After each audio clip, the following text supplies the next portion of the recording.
Summons are an integral part of the mainline Kingdom Hearts games.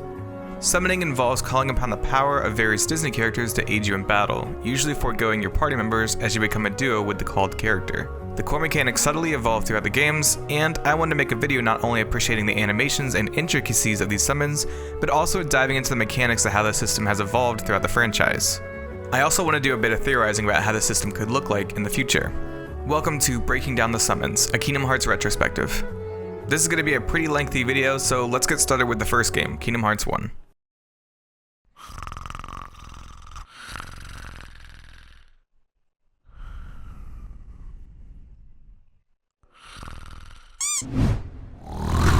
Hey you guys, today we're going to be looking at the summons from Kingdom Hearts 1. This was an interesting mechanic that lets you summon various Disney characters that aid you in battle. Depending on how much MP you have, the summon gauge will also change, so the higher your MP, the higher your summon gauge. Also, in the non-final mix version, the summon menu was actually accessed from the magic menu rather than being its own option in the command menu like in the final mix version. Simba is received by getting the Earthshine gem from Leon. When Sora summons Simba, he holds his free hand over his heart, causing a flash of light. This happens for all the summon animations, so I'm not pointing it out every time. I'm not doing that, it's too much work. Sora grabs the Keyblade with both hands as he holds it up above his head and thrusts it forward. This causes a burst of light to flash at the end of the Keyblade as Sora turns the key and whips it around before pointing upwards. Light swirls up around Sora before forming into Simba, who takes a step forward and roars from atop Pride Rock. The animation at the beginning is actually referenced at the end of Kingdom Hearts 3 when Sora summons a dream portal from Xehanort, which is actually a reference to when he does it in the Dream Drop Distance opening, which is a reference to Kingdom Hearts 1. Isn't that crazy? Look at that continuity. Look at this, all connecting the dots. Anyways, this summon's probably the simplest one mechanics-wise. You have a command called Charge Up, which will change to Proud Roar and is stronger the longer you charge it up. The attack is a burst of energy right in front of Simba. The color and size of the energy burst will change depending on how long you... The color changes? Well, I didn't know the color changes. This guy got a good script. No, I can't be nice to you in a video. I never noticed that the color changed until I read about this. The first level is a pinkish color. The second level is the same color, but just with a bigger size. The third level is a red circle. The fourth level will be the same pinkish color, though the burst of energy is much bigger. That's very big. Look how big that energy is. Good job, Simba. What a great sub. You're good for you're good for like one room. We use you in one room at the end of the game, that one room that everyone hates. That's what you're best for. When Simba attacks, a dome of energy will appear around him as spiral swirls around him. Sora will hold his Keyblade back behind himself as light shines from the edge. Every level you charge up will cause a flash of light to indicate that you went a level higher. When you use Proud Roar, Sora will slice upwards. When Simba's summon gauge is depleted, he will disappear in swirling light like the beginning of the summon. Oh, Genie, the best summon. Genie is received after completing the Agrabah world. When Sora summons Genie, stars circle up around him as he holds the Keyblade forward and twists it. Sora throws the Keyblade up into the air, spinning it as it flashes with light. When he catches it, magic shoots out from the Keyblade like fireworks. It's like a reference to in Aladdin when the lamp just starts going nuts and starts shooting that magic. It's like pew pew pew. The Keyblade flips out of his hands again and magic bursts out from it, revealing Genie from within the magic cloud. Sora and Genie high five before he moves behind Sora. The Genie summon works by targeting enemies. Genie's face will appear on the lock-on reticle to show who will be targeted. The Showtime command will appear, which when triggered will randomly select 3 from a set of 6 attacks. These are Thunder, Gravity, and Stop. The other 3 are magic shots that Genie will shoot out with his fingers. The first is a stun shot, and it is a yellow magic bullet. This will, of course, stun the enemy. The second one is called Blowing Shot and is a pink magic bullet. I'm not exactly sure what this one does, though I assume it just does more damage than his usual shots. The last attack is called Continuous Shot, which has Genie shooting out multiple blue magic bullets at the enemies. You got fully automatic Genie. Sora will jump into the air and point forward with his Keyblade when you trigger Showtime. Does he jump automatically? Genie will disappear in magic smoke at the end of the summon, much like at the beginning of the summon, how he appears. It's like Simba, continuity, right? Connecting the dots. Dumbo is received by gaining the Water Gleam gem inside Monstrum. The summon animation shows Sora raising his Keyblade upwards as purple and yellow light circle above in the sky. Sora twists the Keyblade, causing a burst of light and summoning Dumbo down. Dumbo shoots down covered in a water shield that bursts out when he gets close to the ground. Sora flips up over Dumbo, shrinking down and landing on his hat. You cannot take damage during this summon and your MP will slowly drain down, draining even faster if you use the Splash command. Splash shoots out a constant stream of water that damages enemies and pushes them back. Dumbo can float upwards if you hold circle, and he can go back down to the ground by holding square. When Dumbo is dismissed, he will disappear in a stream of bubbles as Sora flips and grows back to normal size. Tinkerbell is received after completing the Neverland world. The summon animation shows Sora spinning the Keyblade in front of himself before holding it upright, turning it, causing a flash of light from the edge of it. A single light twists around the Keyblade, revealing Tinkerbell. She flies around before booping Sora on the nose. Tinkerbell is unique in that your party members do not disappear and there is no summon gauge for her. She'll follow Sora around and heal him every couple of seconds. The effect is a flash of light followed by red and yellow sparkles circling up around you. If you die while Tinkerbell is summoned, you'll get a full revive and Tinkerbell will be dismissed. When she is dismissed, she'll rise up and disappear into pixie dust. You didn't believe in her hard enough. That's what happened.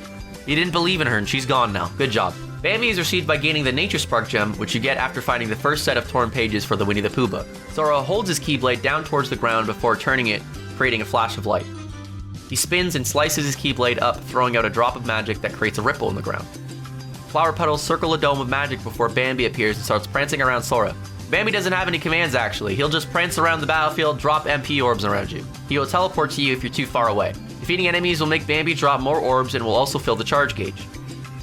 When it is fully charged, Bambi will jump high into the sky, dropping a special item. This changes depending on what world you're in. If you can fill the gauge 3 times before the summon gauge is depleted, Bambi will drop a special synthesis material for each world. When Bambi is dismissed, he will flip forward as light envelops him.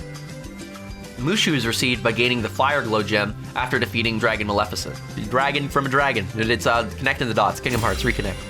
Sora will whip the Keyblade around himself before spinning it in his hands. As it's spinning above his head, Sora catches it and thrusts it straight down into the ground, pushing out a shockwave. Sora will then turn the Keyblade, causing dark smoke to appear around it.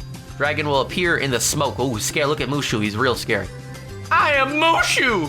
Mushu uses the command Fire Breath. This will cause Mushu to shoot rapid fireballs forward as long as you hold the command. When you trigger the command, Sora will point his Keyblade forward. When Mushu is dismissed, he will disappear in a cloud of smoke. I think it's really cool that all the gems that give you a summon have some kind of a nod to light in their name. Earth Shine, Water Gleam, Nature Spark, and Fire Glow. It's a small detail, but it's cool to see the nod to light being what summons them.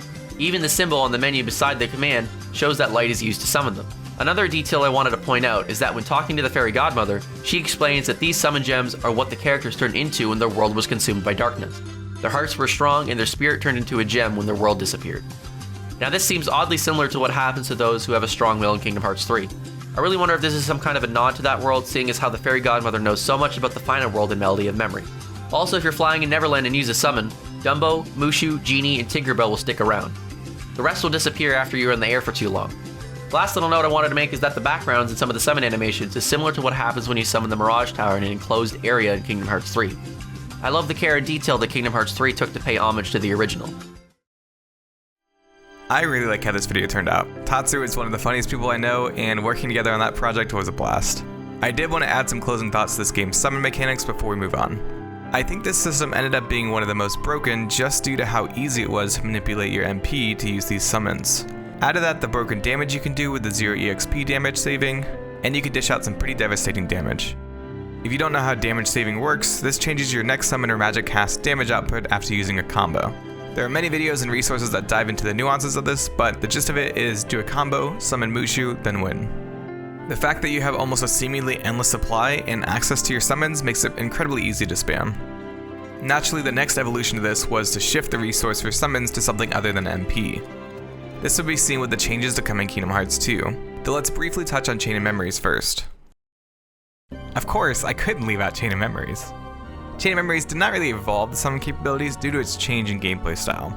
Being as there are only cards, summons were added in and had the same values as an attack, magic, or item card. It had its own system of evolutions though, just like slates and magic potencies. Summons can be powered up with level 2 and level 3 versions of the summon abilities. These summons are mostly based off of their KH1 counterparts, though do not require any MP to cast. As long as you have a card, you can use them. All of these are generally the same as the summon abilities in the original game, though are a little watered down due to the changing gameplay style. Cloud though is newly added alongside the rest of your deck of summons. So in an effort to be as thorough as possible, let's take a quick look through all these summons. Simba works just like its KH1 counterpart, though there is no charge mechanic on your end. Simba will just appear and do a roar damaging nearby enemies. This has an added effect of stunning the enemies. The level 2 and 3 slates show that this is the same attack name as KH1. You'll notice that all of these have the same name as their KH1 summons. Genie does the same kind of magic casts as his KH1 summon, Stop, Lightning, and Gravity, though does not shoot magic bullets in Chain of Memories. Bambi will drop HP orbs in Chain of Memories instead of the MP orbs that he did in KH1. He also will not drop any special items when the gauge is filled, since you don't have a gauge. Also, the level 3 version of this, Bambi can stun enemies as he bounces around. Dumbo uses Splash, which in the Chain of Memories version can be moved with your control stick. The higher the level, the longer this will last. This also deals ice damage. Tinkerbell is a regen for you, though in the Recom version, you can tap triangle to increase the amount of the regen rate. Of course, the higher the level, the longer this will last. Honestly, in both the GBA and Recom version, it would just be better to use a Magic Cure card instead of Tinkerbell. So, it's not really that useful. Mushu shoots enemies just like he does in KH1, though in the Recom version you have to aim and press X to shoot those flames. Cloud is really the only unique summon here due to him not being a summon in KH1. The original card will spawn Cloud and have him doing a 2-hit slash to the area in front of himself. The level 2 slate will change this to cross slash and do a 3-hit combo. This is one of his limit breaks in the original Final Fantasy VII and is also a 3-hit slash in that game. The level 3 slate is called Omni Slash.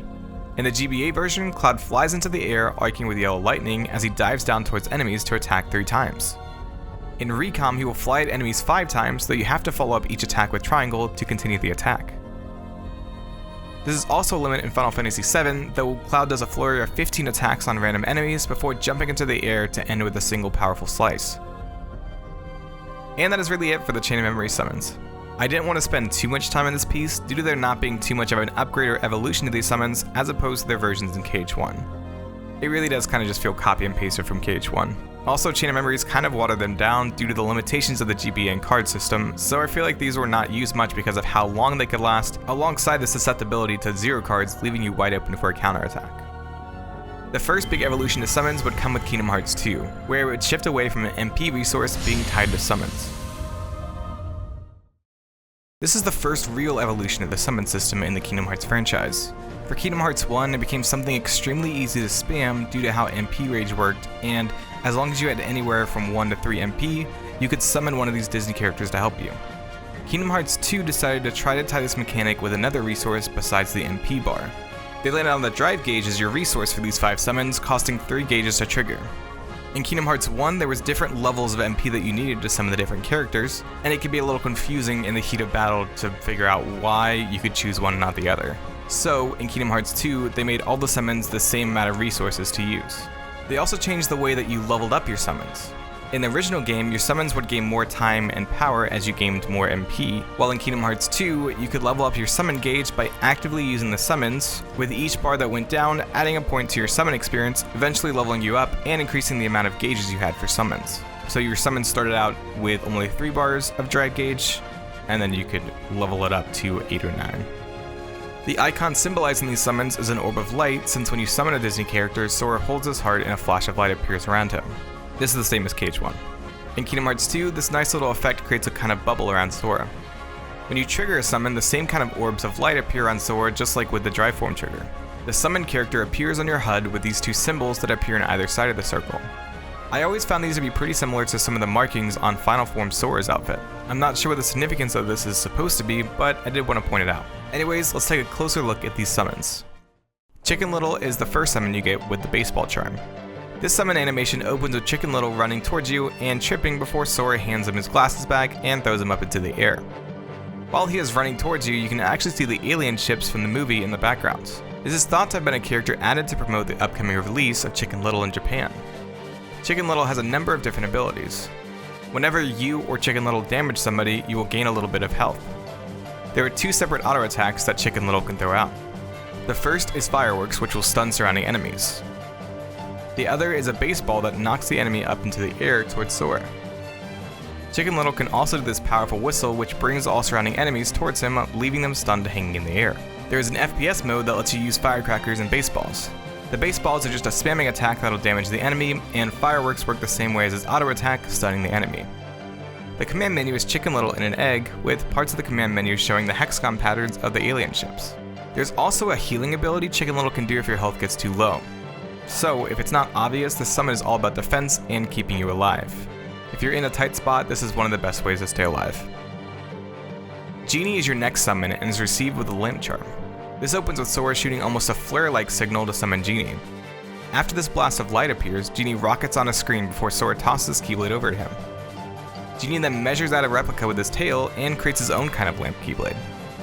After you see this cutscene, you can also see Genie measuring out the Keyblade when he's just called normally. Genie has this unique mechanic where he can change to the different dry forms Sora has received. He will randomly spawn in with a different form each time, though you can manually change it whenever you want. He will sparkle with the color of whichever dry form he is in. Genie doesn't actually do any kind of attacking unless you use his limit. If you get damaged, he will heal you, but other than that, he will just float around you. Okay, let's take a look at each of these limits. While in the Valor drive, Genie will have access to Sonic. This costs 1 drive gauge bar, and starts with Genie changing into a tiny fist that is connected to the top of his Genie Keyblade. This is connected to the bottom of Sora's Keyblade like a double-bladed staff. The attack starts off with a closed fisted attack before Sora slices across. Then the hand spins back the other way. Sora spins around with the momentum of this attack and detaches Genie's Keyblade from his own. There's a Rave command that you can trigger after this, which has the giant fist circling and doing a punch before Sora jumps on top and rides it forward, flipping off after a second. Wisdom Genie has the Strike command and costs 1 drive gauge. This has Sora holding his Keyblade on his back while he grabs Genie's tail as he uses his fingers to lock on and shoot magic at enemies. I think it's so interesting that we actually see Sora holding the Keyblade on his back. I know we see that come up a lot in the manga, but I don't think we see this too often where Sora is just kind of holding the Keyblade on his back like this. The Judgment command has Genie and Sora spinning in a circle as Genie scatters shots everywhere. Master Genie can use Arcana, which uses 3 drive gauges. Genie grabs Sora by his feet and swings him around. We can see Sora holding both his own Keyblade and Genie's as he is swung around. Smaller enemies will get sucked in. At the end, Genie whips him around before spinning him around multiple times. Genie transforms into his fist as the Genie Keyblade shrinks away. The Command Bash finishes this combo off with Sora shrinking away as a giant Genie head appears with Sora holding Genie's Keyblade out of his mouth. Sora has his Keyblade connected to the back of Genie's, and he shoots out magic that homes it on surrounding enemies. Final Genie is the last form, and Infinity is the last limit, which uses 5 gauges. Sora just disappears with this attack while both Keyblades circle around Genie. Genie throws out punches left and right before circling around a number of times. Using the Impact Reaction command has Sora appearing to hold his Keyblade skyward as Genie's Keyblade spins in front. Sora's Keyblade then shoots out magic everywhere while Genie's Keyblade spins again. A user named Cheney actually found a really cool glitch where they didn't take into account Sora's crown, and so when you use this, when you have any of the crowns that Sora can get in the final mix versions, the crown actually just stays in place where Sora would be while the attack goes off. Thanks for shooting that to me, Cheney. That was a really interesting detail. Stitch is up next and tackles Sora in his opening animation.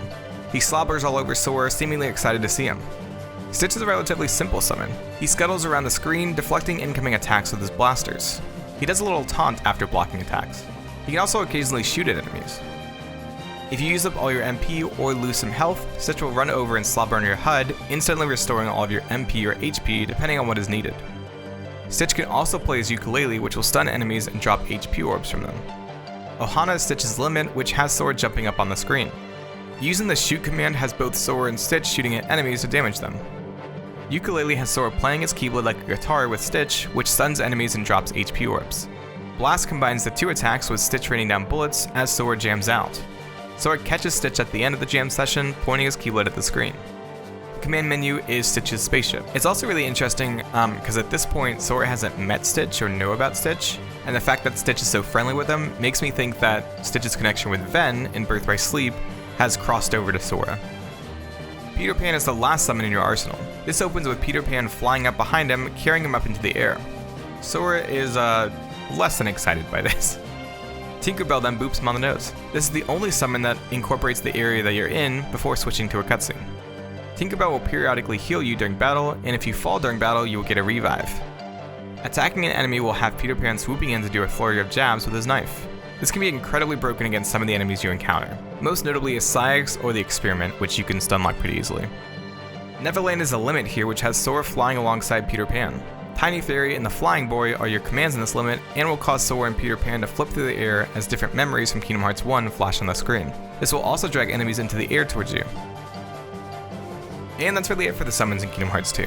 These summons can have a lot of functionality, but as a kid, if I was given a chance to wield 2 Keyblades or summon a Disney character, I would always choose 2 Keyblades.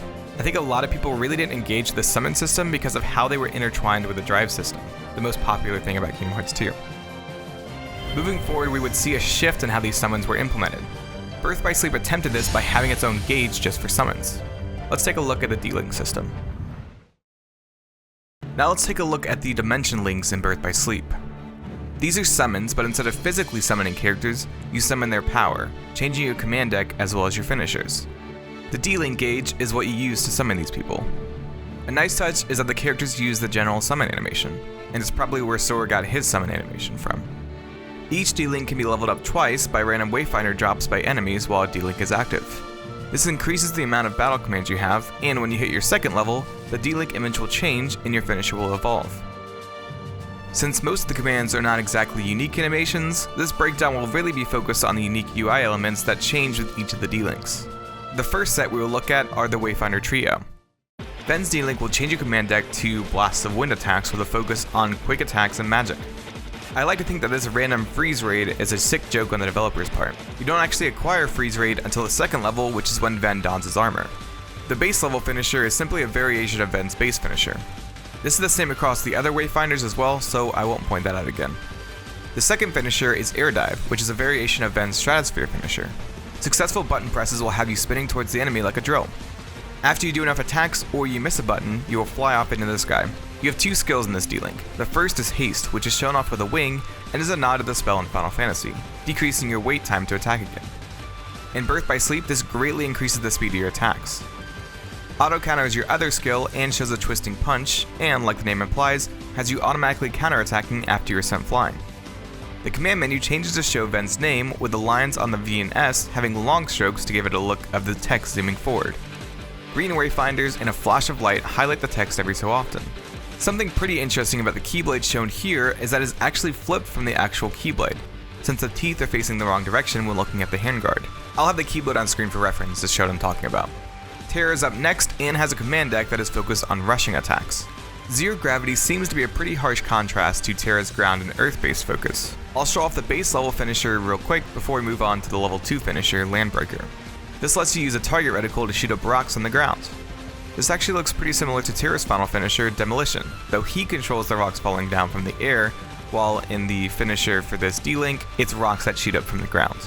Your skill set in this D-Link are Overdrive and Auto Block. The Overdrive symbol shows flexing arms and an upward arrow. This actually is a nod to the Final Fantasy X Overdrive system, where taking damage fills a gauge that lets you unleash an ultimate attack. In Birth by Sleep, this skill increases your strength stat when your health falls below 25%. Auto Block symbol is simply a shield, and the skill automatically blocks incoming attacks. Crazy, I know. The base and the first level HUD icon of this D-Link just has a normal Terra, and the second level has him donning his armor. The command menu is pretty simple with Terra's name and his Keyblade with his Keyblade summoning effect in the background. I always like this summoning effect. It looks like data for some reason to me. Aqua is up next with a command deck focused on magic. The odd one out here though, less odd than Ven's and Terra's, is the Fire Strike command. This is the only physical type command in this deck, though still has some nod to magic. Here's the base and level 1 finisher real quick. Orbs of magic circle up around you to damage enemies. Magic Volley has you creating orbs that all spin around you before launching outwards towards enemies. You then teleport to each one to launch these towards other enemies. Like the other level 2 finishers in the Wayfinder Trio D-Links, this mirrors Aqua's final finisher, Teleport Blast.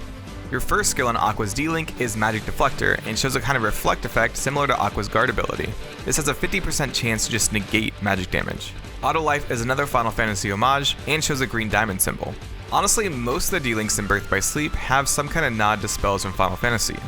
From here on out, I'll just leave a little note on screen showing an example of how that skill is connected to Final Fantasy. Since I don't want to, stop the video every time and be like, oh hey look, another Final Fantasy spell. I feel like that'll just be better to show off and not mess up with the flow of the video. Auto Life revives you once if your HP reaches 0. Like the other two in the Wayfinder Trio, the first level of the D-Link is Aqua's normal HUD, and then is replaced with her armored version. This D-Link also sports a pretty simple command menu with Aqua's name and the Keyblade adorning it. Stars sparkle around the command menu from time to time. Now let's take a closer look at the Mickey, Donald, and Goofy trio. Mickey's deck commands focus on HP recovery, though really you only have one command that actually heals you. Most of the commands either clear out enemies around you or stun them, so I guess that keeps your HP up.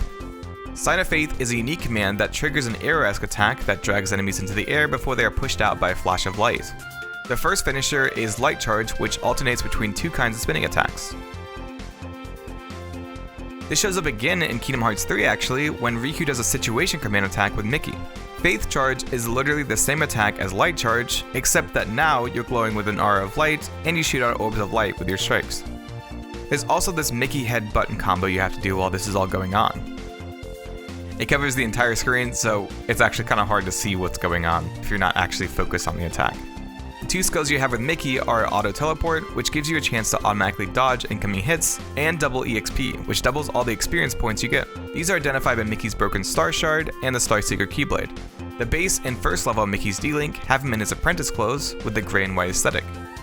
Level 2 has a Sorcerer Mickey outfit, and he looks ready to commit some crimes, like Time Frog. The command menu is very simple. The Star Shard is on one side and glows with energy every once in a while, and the Sorcerer Hat rests on the other. Donald's deck commands focus on fire attacks, though you also have a random Blizzard and Thunder command thrown in. Probably just a nod to your base level of magic that you get in Kingdom Hearts. The first finisher is Donald Flare, which has you launching different sets of fireworks off at enemies around you. This is triggered by different button prompts. Cosmic Donald is pretty much the same, though there are also giant fireworks thrown in, as well as an aura that covers you. The two skills you have with Donald's D-Link are Magic Boost and Shell. These are symbolized by Donald's basic staff and his hat from the earlier version of him. These skills are pretty self-explanatory. Magic Boost boosts your magic damage, and Shell boosts your magic defense by 50%. The first HUD icon is his early look before he goes on his adventures, and the evolved version is his Kingdom Hearts clothes. The command menu sports the fireworks theme that I guess Donald is known for, seeing as how his limits in other games are also fireworks based. Goofy has a deck built around charge attacks. The first finisher is Goofy Spin, which has you spinning like a top towards enemies. It's pretty good to be honest. Goofy Turbo is kinda similar to Ven's Air Dive D-Link finisher, though it's very hard to control. Goofy has Protect and Stun Boost as his skills. These are also very much like Donald's, where the first symbol is of his early iteration, and the second is his basic weapon from Kingdom Hearts. The first HUD icon is his knight outfit, while his second is of his Kingdom Hearts version. This command menu is actually one of my favorites. I love the eyes peeking around through the name, and the way there is an overlay over the command gauge building up was a really neat idea.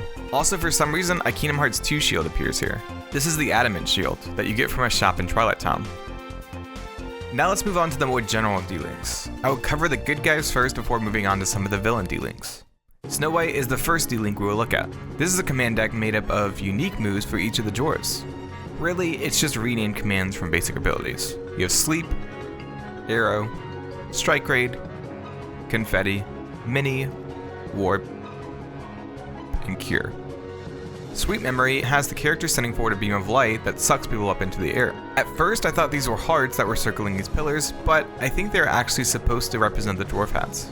Next is Sweet 7. This has 7 orbs circling around you that fly out towards enemies after a button prompt, flinging them into the air.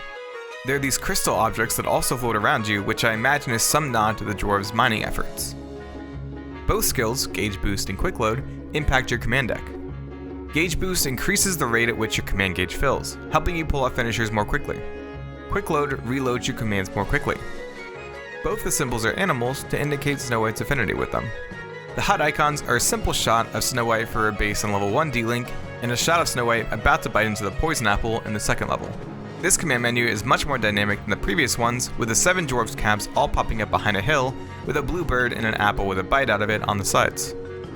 Cinderella is the other princess you form a connection with, and has a command deck focused on fairy magic. Like with Snow White, the commands have unique names and seem to have unique effects as well. Wishing Circle has you striking out around you while you rise into the air. Enchanted Step is a surge attack with reflective magic around you. Magic Mending is a cure command, and Wish Shot is a single orb of magic that spins out towards the enemy. Dream Sparkle is the first finisher and has a character shooting out a pink orb of magic that homes in on targets. If an enemy is hit, they will have zero gravity cast on them, suspending them in the air. The UI here is used across both levels with an X button prompt that you need to line up with the carriage. The level 2 finisher is Miracle Dance and is an AoE kind of attack with the character spinning in the center of a magic circle. The more concurrent button prompts you hit, the faster you will spin and the more magic that will circle around you. This works the same way as the first level, with enemies that are hit being suspended in the air with zero gravity magic. The 2 skills in Cinderella's D-Link are Auto Remedy, which negates status effects, and Regen, which slowly regenerates health. These are represented by the tiara and glass heel. The HUD icons show Cinderella before and after the fairy godmother's magic. The command menu is pretty simple, with the glass seal and castle appearing. I like how the command gauge becomes the path up to the castle. Stitch is the next D-Link and is definitely not a Disney princess. How? Stitch's command deck has a focus on thunder attacks. I'm not sure if I messed something up, but there was this one command that was grayed out called Thundaga Shot. It never appeared in my command menu, so I'm not really sure if I found a way to leave out battle commands, or if it just glitched or something. If anybody has any ideas, let me know down in the comments below. Your first finisher with Stitch is Random Beam, and has your Keyblade glowing green as you shoot up blaster energy similar to the effects from Stitch's shots. Use a shot with button prompts and will bounce off in a random direction if it hits an enemy. Ohana Beat is the level 2 finisher and is a Guitar Hero-esque minigame. As you hit the button prompts, more music notes will spin around you, and after the 4th set of music notes appear, you will start seeing double prompts that you need to hit. I really like how the character throws up their Keyblade and then plays it like a guitar. Just a really nice touch. Stitch's skills in this D-Link are Attack Boost, which increases the damage of your physical attack commands, and Double CP, which doubles the amount of command points you get leveling up your commands more quickly. These are symbolized by Stitch's blaster and spaceship. The HUD icons show Stitch in his spacesuit for level 1, and him jamming on a ukulele for level 2. The command menu is one of the more dynamic ones, with spaceships chasing after the escaped experiment. Peter Pan is our last Disney protagonist D-Link, and has a command deck focused on jumping attacks. This is kind of funny because most of the attacks are actually ones that make you do a hop with your attack. Your first finisher, Sword Bill, is a flurry of strikes towards a single enemy. If you don't hit the X button prompt, you will do a couple of strikes before dashing forward. If you hit the prompt, you will attack more quickly before going into a flurry combo and ending with a dash forward. This also drops small amounts of money from the enemy. It's kind of interesting how this is pretty similar to the attack that Peter Pan would do in Kingdom Hearts 2. Level 2 finisher Barrel Roll has you creating an orb of wind around you and diving at enemies. Each button prompt will have you diving twice. At the end, you'll flip out of the attack. Peter Pan's skills are Float and Double Strike, which are represented by a feather and dagger respectively. Float makes your falling speed slower, and Double Strike allows you to strike twice with each attack. This can be quite broken when you pair this with a level 1 finisher. The HUD icons are Peter Pan for level 1 and Tinkerbell for level 2, which is a little odd, since none of the other D-Links switch to a different character between the evolutions. The command menu is just a snapshot of the world with Tinkerbell flying around and Pan's feather beside the command gauge. Zack is the last hero D-Link and is the only Final Fantasy character we forge one with. This command deck is focused on fiery spin attacks, which there are 3 of your commands which are dedicated to that, so I guess it checks out. I like how there's a sneaky little slot edge thrown into this command deck as a nod to the DMW system in Crisis Core. The first finisher, Hero's Entrance, is a stabbing strike onto an enemy, with Hero's Pride, the level 2 finisher, having you explode with darkness before teleporting to different enemies to attack them. At the end, you do the same stabbing strike as the first finisher, except darkness blasts out as well. I like to think that the level 1 finisher is a little nod to Braver. Either that finisher is, or the Blitz commands you have in your deck are. And then I want to think that the level 2 is some kind of like Omni/nod. The 2 skills associated with Zack's D-Link are Berserk and Attack Deflector. Berserk sacrifices your defense to make all of your attacks critical hits. Attack Deflector has a chance of blocking any incoming attacks. This is slightly different than Terra's D-Link skill, Auto Block, since that one only blocks frontal attacks, while Zack's skill can block from any direction. These skills in Zack's D-Links are represented by Materia, which I thought was really interesting and a nice touch. The level 1 icon in this D-Link has Zack's face covered by his helmet, with his face being shown in the second evolution. I kinda don't like the look of the first HUD icon. It just looks like they tried to Photoshop this helmet over really quickly, and it looks like it doesn't even fit his face correctly. Anyways, the command menu shows Zack's sword in his belt, with green magic flowing in the background. I assume this is probably the livestream. There are also these blue crystals that float around in it. Maleficent is the only normal D-Link forged with a villain. This is a D-Link only Terra can form because of his interactions with Maleficent throughout his journey in this world. Maleficent has a mix of fire and sleep attacks that make up the command deck. The first finisher is called Thunder Chaser and has you spawning a dark cloud, good game, that rains down dark lightning on enemies. The second finisher is called Dragonfire, which has Terra rising into the air and shooting out green fire that you can move around the area. The 2 skills in this D-Link are Focus Saver and Drain.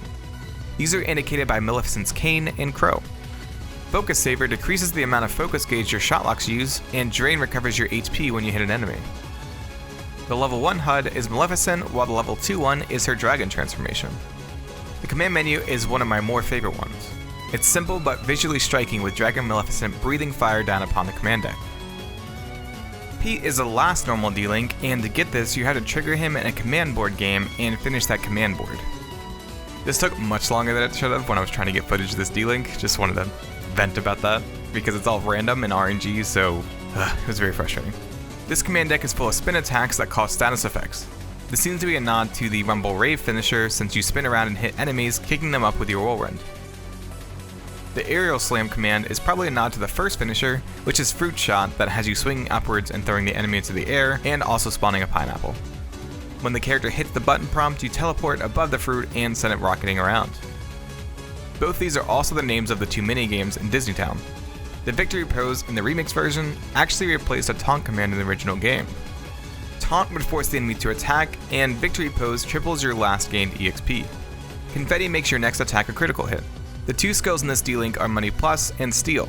Money Plus doubles any money you get from enemies, and Steal gives you a chance to take an item from an enemy with each attack.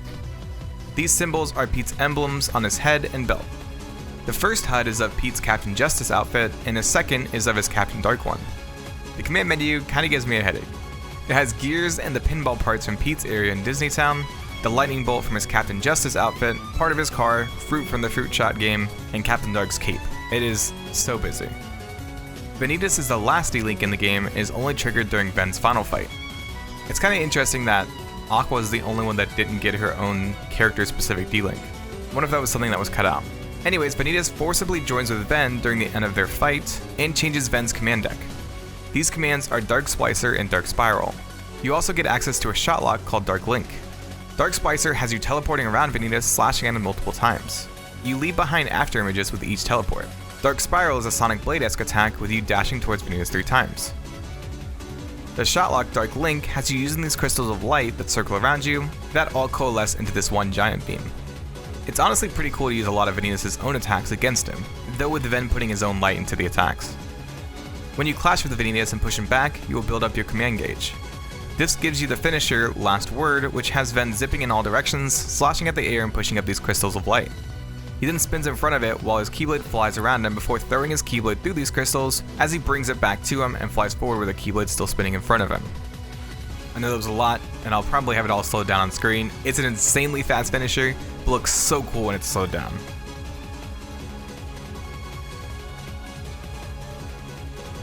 The HUD shows Vanitas' face, and the command menu has the red lines of his suit in the background, though it is slightly more stylized to look like a heart. There are these dark stars around the command menu as well. The last little note I have is about the D-Links you can get from multiplayer. If you linked up locally with other people who played the PSP version of Birth by Sleep, you could actually link with their account and use their command deck loadout as well as finishers they had equipped. It's honestly such a cool idea, and it really makes me wish that there would have been some kind of multiplayer aspect built into the remix version of Birth by Sleep. And that's all I really have on the D-Links from Birth by Sleep. The way these shifted from Kingdom Hearts 2 is interesting, since I feel like the devs definitely saw how pairing the summon and drive gauges together made summons almost obsolete, due to most people picking drives over summons. That now brings us to the newest implementation of summons in Kingdom Hearts 3.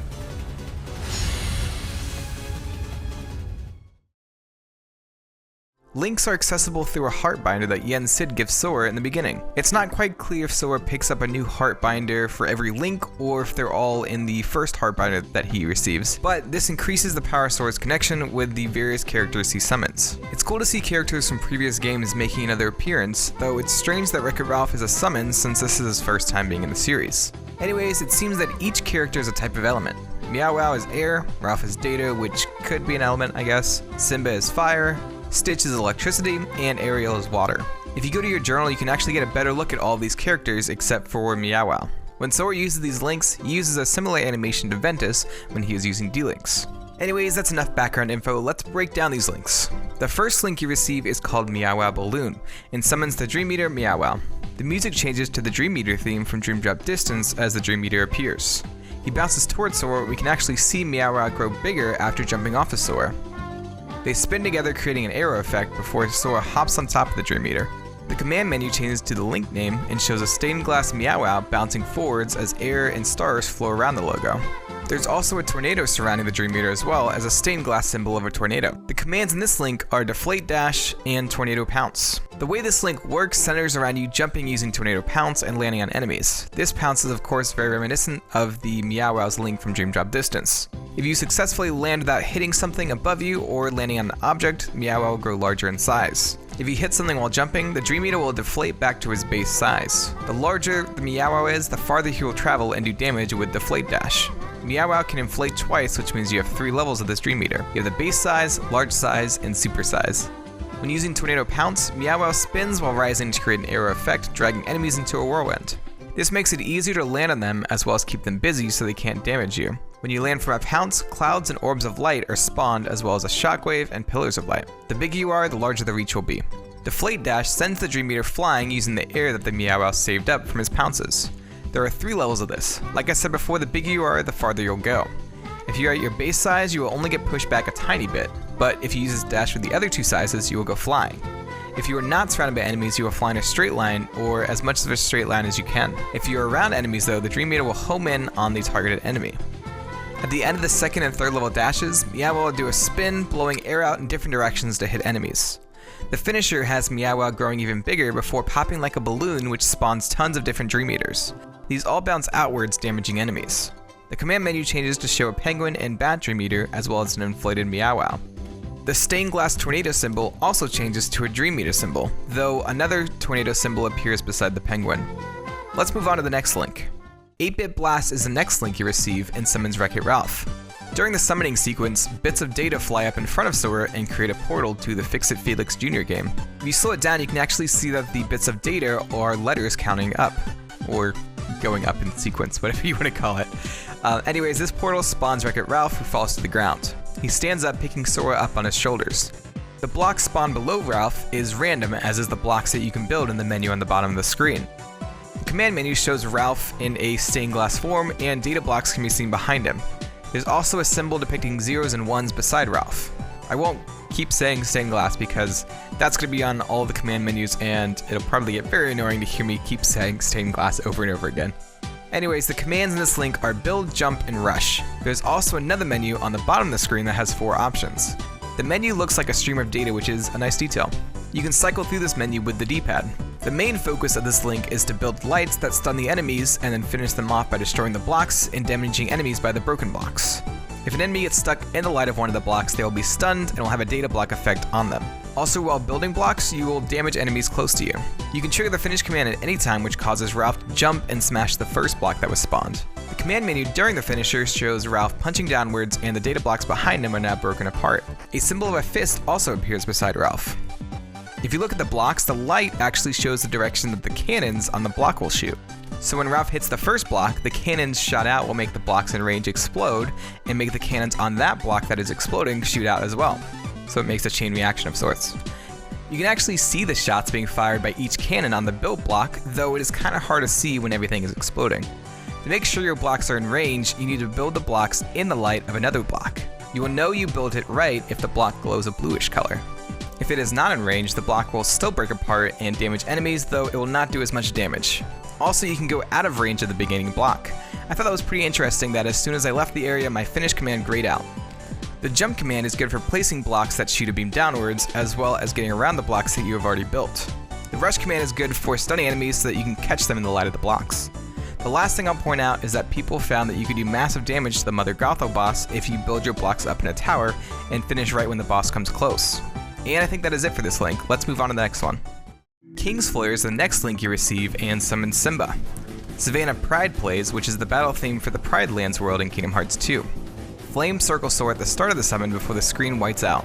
Simba then fades into view with fire surrounding him.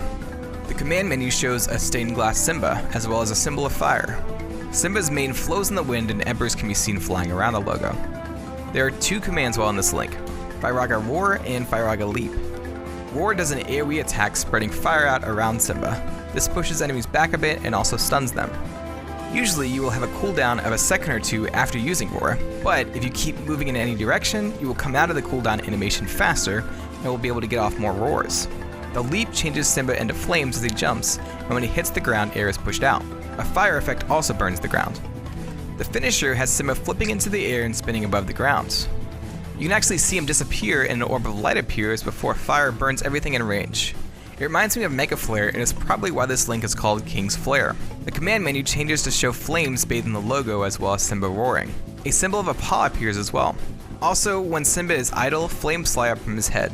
These fly back in Sora's face when moving. The last thing I want to point out with this link is that you can also damage enemies just by running around. And that is it for this link. Pretty short. Let's move on to the next link. Plasma Encounter is the next link in Summon Stitch. Macau Cow plays, I hope I pronounced that right, probably did not, which is the battle theme for the Deep Space world in Birth by Sleep. Lightning shoots out at the beginning of the summon sequence and a galaxy and stars appear. These stars are actually the same stars that appear during the shooting star shot lock. Stitch crawls up the Keyblade and jumps off the tip of it, spawning an orb of energy on the Keyblade as well as stars. Not on the Keyblade, just stars around the Keyblade. Anyways, when Stitch jumps back, we can see a green aura around Sora. The command menu shows a burst of lightning behind Stitch. There's also a symbol of lightning. There are 2 commands of this link, Plasma Surge and Jump. Both Sora and Stitch float during this link and shoot at each other with a beam of light for Sora and a beam of plasma for Stitch. You can make Stitch jump 3 times before he falls back down to the ground. This lets you work in both the horizontal and vertical spaces during this link. The main focus of this link is the Surge command. You control Stitch, and whenever you surge, Sora will dash over to where Stitch is. During this dash, an arrow of plasma will form around Sora and shoot out after he is done dashing. This can damage enemies in front of Sora and also gives them an electric status effect. A thin blue beam of light shows where Sora has dashed, and on the third dash, a green beam connects to Stitch, showing that an area is about to be completed. When a box is complete, the points that make up the corners of the box spawn stars. The middle of the area created flashes with energy and damages enemies inside.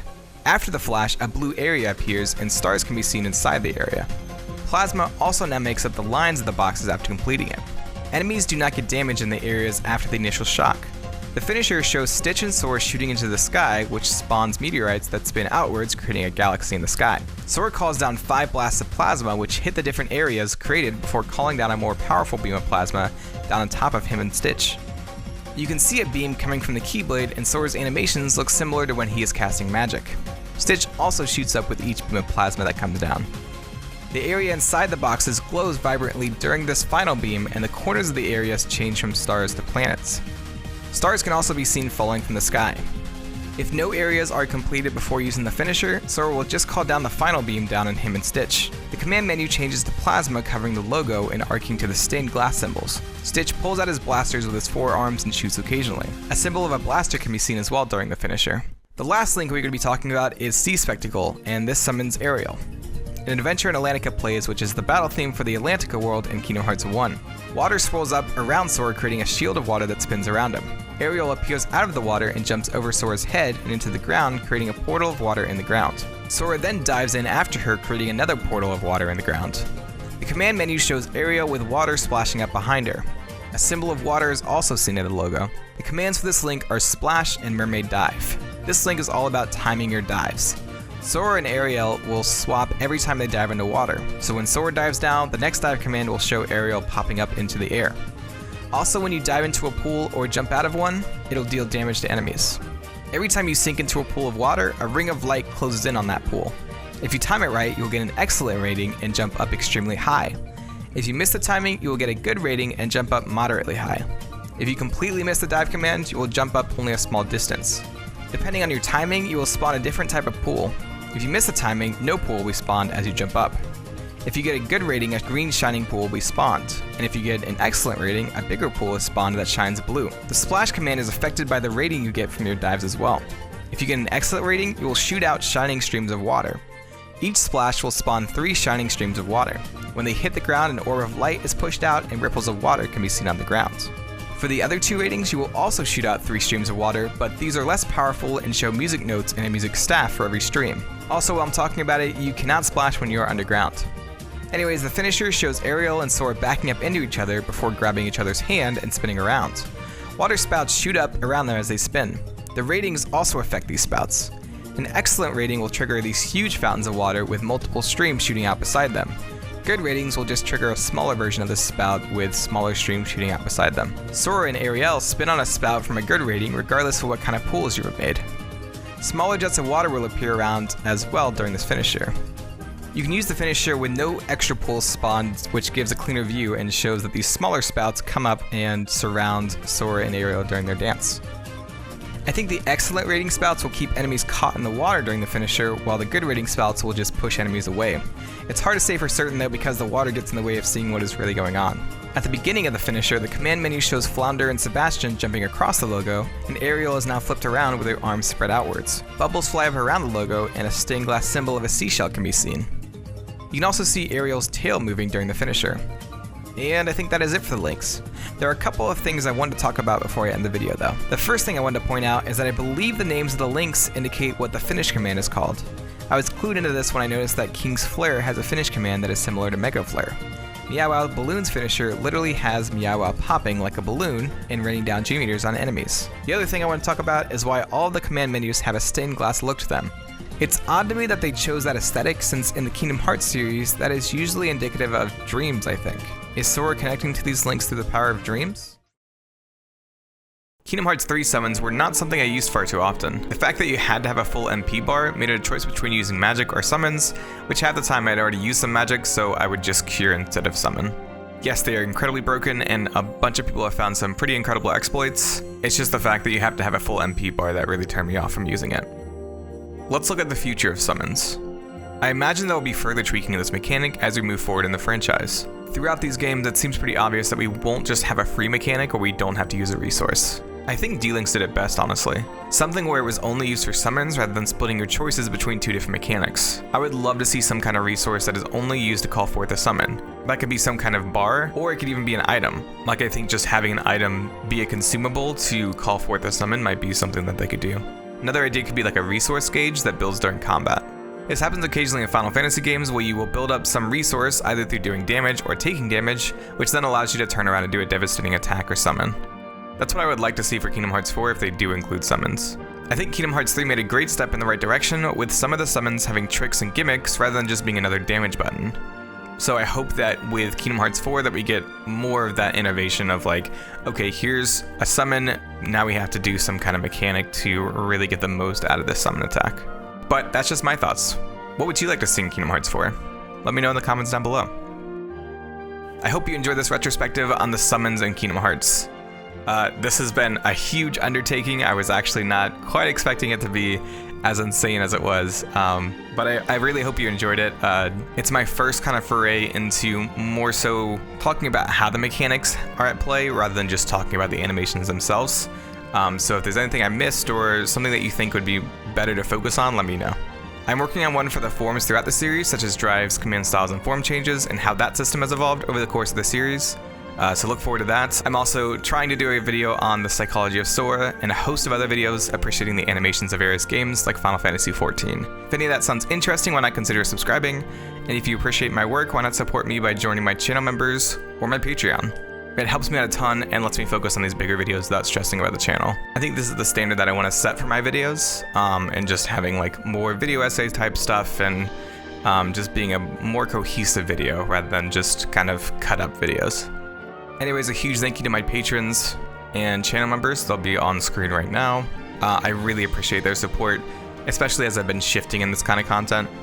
So thank you so much for your support. If you enjoyed my voice, I also stream over on Twitch, a little bit more laid back. So if you want to hang out, I play anything from Final Fantasy to Kingdom Hearts to horror games. And yeah, that's it. I hope you enjoyed.